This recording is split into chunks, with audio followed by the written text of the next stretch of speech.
Yo yo yo, c'est Balou, nouvelle vidéo sur 6ix9ine, 6ix9ine Day. On fait un bilan et on va parler de ce que 6ix9ine risque. On va parler aussi de la sentence, quand est-ce qu'elle arrive. On va se refaire un petit débrief et on va surtout dire tout ce qui a été retranscrit sur internet. J'ai pris différentes sources, on en parle tout de suite. C'est parti, turn up! Hey, c'est pour la culture, hey. C'est pour la culture, c'est pour la culture, hey. C'est pour la culture, c'est pour la culture. Bon, alors on va commencer avec un truc simple. On va commencer avec le bilan. Alors le bilan, voilà, c'est officiel, voilà, il balance vraiment beaucoup de gens. On sait que c'est Jim Jones qui a fait la requête de tuer 6ix9ine, de le faire violenter, quoi. Il a parlé aux autres 9 Trey au téléphone, il leur a dit que voilà, c'est ce qu'il devait mériter. On sait qu'il a dit que il a voilà, validé que Cardi B est une Blood. Il a validé aussi que Trippie Redd est un Blood et il fait partie des 9 je sais pas quoi Brim. Il a vraiment tout dit sur Shorty, sur Mel Murda, sur Harv, sur son kidnapping. Il a vraiment tout dit. Mais la raison pour laquelle il a tout dit, c'est pour avoir la 5K letter. La 5K1 letter. Donc c'est quoi la 5K1 letter? Je connaissais pas, hein. C'est vraiment un truc que j'ai découvert. Je connais pas du tout tout ce qui est juridique aux États-Unis. En fait, je vais vous expliquer, c'est super simple. C'est une lettre qui prouve qui t'est donnée quand tu as prouvé que tu coopérais à 100% et ça permet de réduire ta peine. Voilà, c'est ça. La 5K1 letter et justement c'est pour ça qu'il a coopéré et pour qu'il a balancé tout le monde, parce qu'il risquait 47 ans.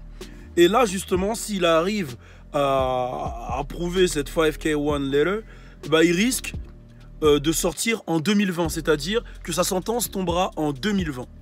Alors voilà, la sentence elle est prévue pour 2020. Là il y a encore les jugements de ces deux kidnappeurs qui arrivent lundi et mardi. Je vous ferai un débrief, mais il risque de sortir en 2020 si la 5K1 letter a été donnée et s'ils attestent que le mec a dit la vérité, qu'il a été vrai, qu'il a vraiment tout poucave, quoi. C'est vraiment le truc. Alors j'ai récupéré des informations de quelques professionnels. Donc là j'ai une première pour la suite de si la coopération s'est bien faite. Donc il y a d'abord, alors il y a monsieur Eric Skelton qui a dit on parle de la sécurité et on parle de une fois que 6ix9ine sort, si ça se fait. Alors on dit que la menace sur la sécurité de 6ix9ine après sa coopération est très réelle et la meilleure chance d'éviter les représailles des membres des 9 Trey de disparaître complètement. Pour ce faire, il faudrait qu'ils s'inscrivent à un programme fédéral de protection des témoins qui doivent quitter New York et assumer une nouvelle identité, de supprimer ses tatouages qui lui sont reconnaissables. C'est son option la plus sûre. Le programme est extrêmement efficace pour protéger les témoins à haut risque.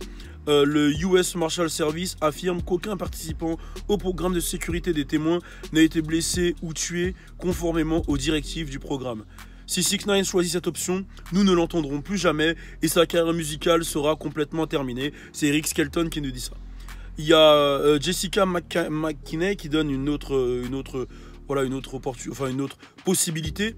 Entrer dans la protection des témoins et essayer de libérer sa musique en cachette. Si 6ix9ine choisit de participer au programme de protection de témoins, il pourrait éventuellement trouver un moyen d'apporter de la nouvelle musique aux fans. Il aurait besoin de le faire en cachette.